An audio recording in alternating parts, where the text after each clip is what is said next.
After our talk, Colt and I went back to the trees using the bridges, while after the hunt, Abira was sent with Sam to a meeting area to wait on us till our return. We made our way to the tree hut that contained Lyra. "Time to wake up, Lyra," Firefly spoke firmly. Lyra opened her eyes with a yawn as Colt went to her holding to her. Lyra's lips moved. "Hello, Daddy," left them Sharon, but it wasn't of a child, it was of that woman Colt's mother. "What has happened to my child? What have you done to her?" Colt gritted, looking to Lyra with such a look I had never seen on his face before. I didn't know if Colt was talking to Firefly or the voice from our child.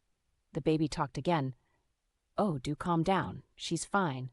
I wouldn't hurt my daughter, my new body. I'm just using her to speak to you for now. Blasted creature hasn't learned to walk yet." I screamed, "Get out of her!"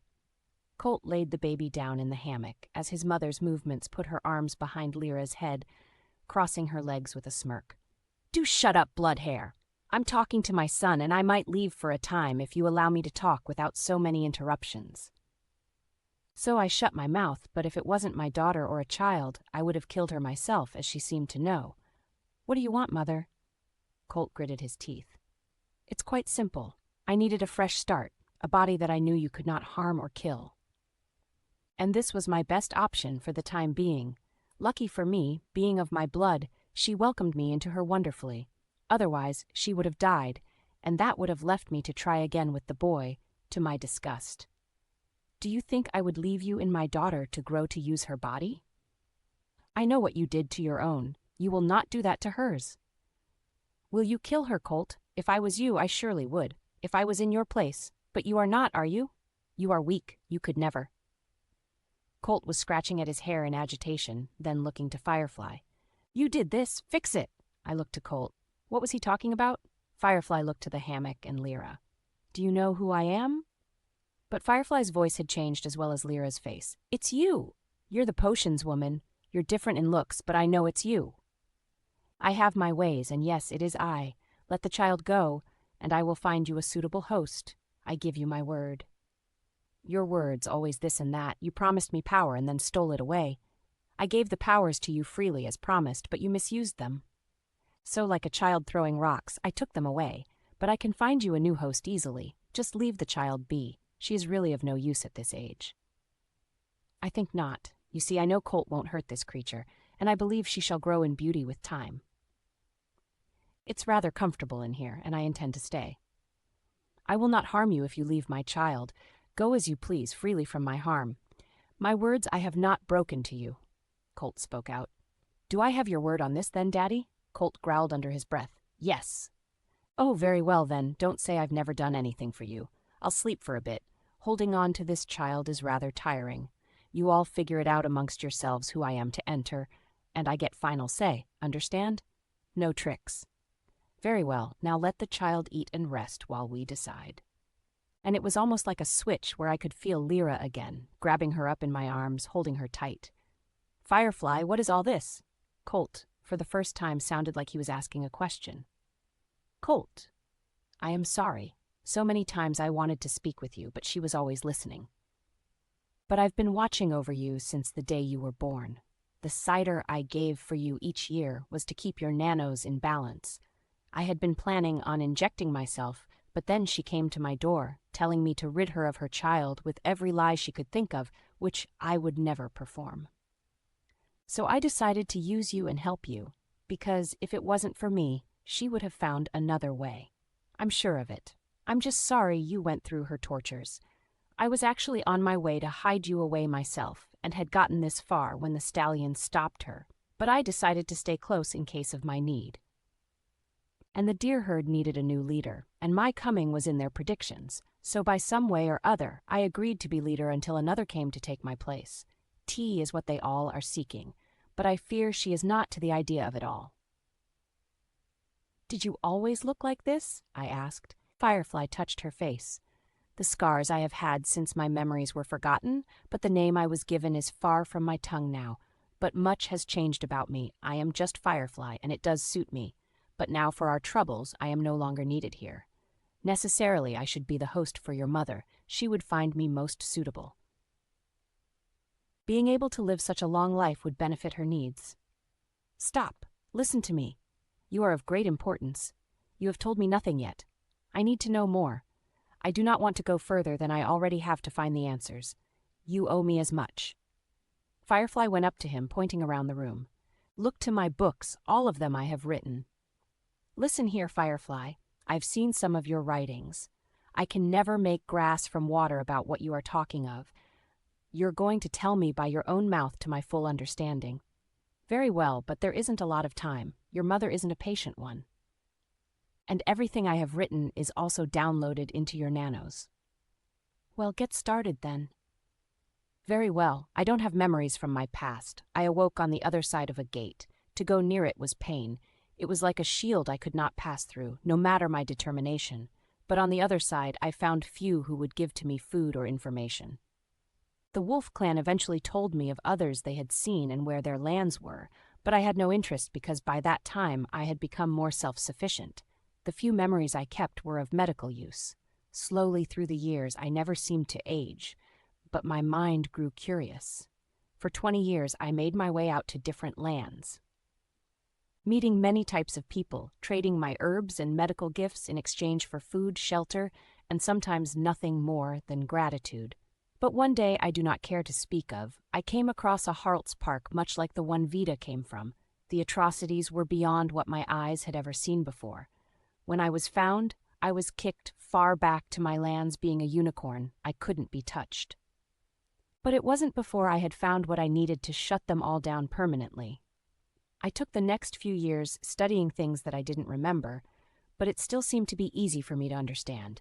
And finally, with diligence, I came up with the nanos. I called them Death 2 Stars because I wanted the nights to end for everyone. Initially, I was going to put them within me, but the same day your mother appeared, and so I took the opportunity to help an innocent. "Then how can you talk to his mother and listen?" I asked, breaking her reminiscing. "Good question. I had already injected myself with a sibling nano, as it were, a year before. Not nearly as powerful, not enough to take out Harlt's, but it could cause damage. I should mention I am not completely without a darker side. I myself wasn't sure if Colt would carry the same blood type as his mother. If not, the nanos would have rejected him as a host and possibly harmed him. I had no time to do the tests. I would have been killed either way, so no thoughts upon you, Firefly. Please continue." As I said, the original nanos were not strong enough to stop Harlt's, just slow him down, but yours could give him a good match. All these years, I have made a new version even stronger that would defeat Harlt's instantly. You could see it as an upgrade. But I cannot upgrade from the original version, but that was my oversight. But back to the happening, when I saw what your mother was doing, I deactivated her as much as possible.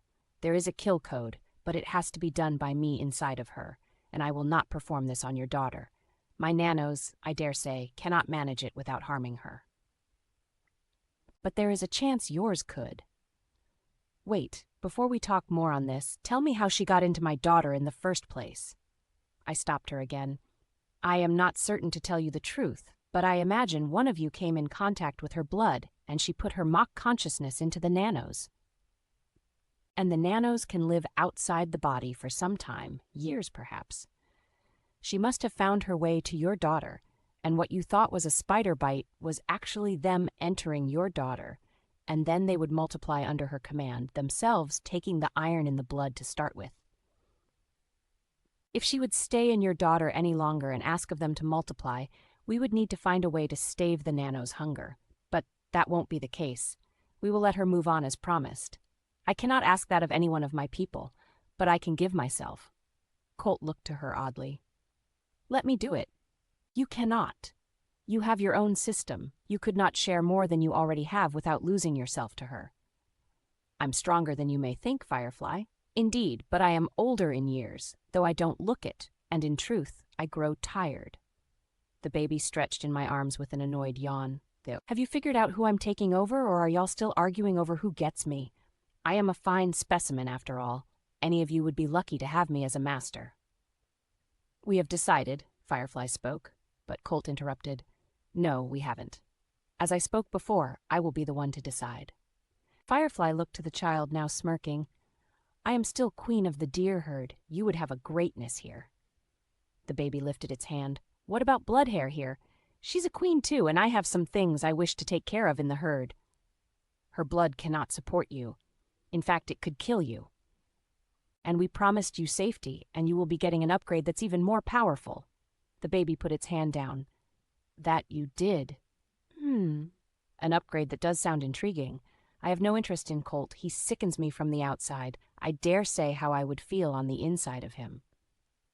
Though destroying him does have its ups, but I can get back around to that eventually. That will be something sweet to look forward to, like a fine dessert, and to do it by your hand, well, all the more satisfying. So all things considered, yes, I choose you, potions woman. Firefly looked to Colt and I. Vita, when she leaves your daughter's body, give this liquid to your little one. Then she will never be able to touch her again. Firefly handed me a small vial. Do this to your son as well. A dagger was pulled out by Firefly. She shook Colt's hand before unwrapping her arm's sleeve-like cloth. She very carefully put a large hole in her arm. She bore it down. This should be an easy transfer for you. Do you see? Our baby smirked at her. I just wish I could have done it myself after all you did to me. Well, come on in then, Firefly said, holding her arm up to the child's. Pour it. After a few moments, Lyra was back with us. We could see the smalls of a gray stream leaving her. Looked only like a few drops of blood, but it was the nanos. Firefly held still, letting every last bit enter her. The room was a flurry as Colt grabbed a glass bottle and lid. Firefly was ripping at her arm with her teeth. Spitting into the bottle, thrown to her a large leech. The leech squirmed in agony as it screeched loudly in the bottle. What have you done to me? Oh, shut up, woman, as the lid was firmly put on.